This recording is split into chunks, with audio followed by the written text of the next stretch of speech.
Min Hruaitu ini lom tu kan shil se oi mal som na ro pui hi kan ru seng long e kan dam chung poi min pui ang se irong bozel turi min mangai tula pale Pathianni lom thu kan shil se min shuai na song vang hian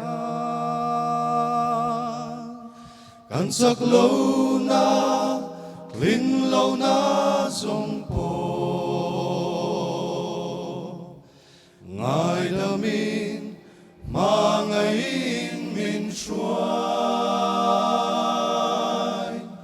i không ai na du om hi o a fa thu kin a fa ro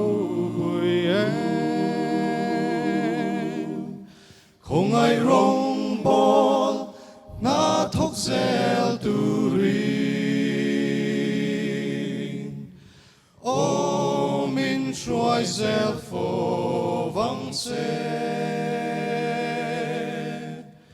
min shuai tu ini lom tu kan shil se oi mal som na ro pui hi kan ru seng long e chung poi min pui ang se irong bozel turi rong bol tur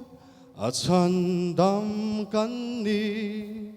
i thok zelang kan la pata amai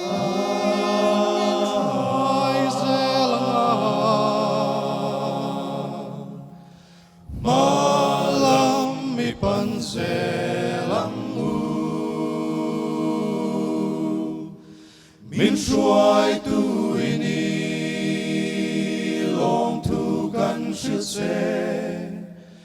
oi mal som na ro pui hi kan ru seng long e kan dam chung poi min pui ang se irong bozel turi min pui ang se irong bozel turi a fakhlala pan mal som ro se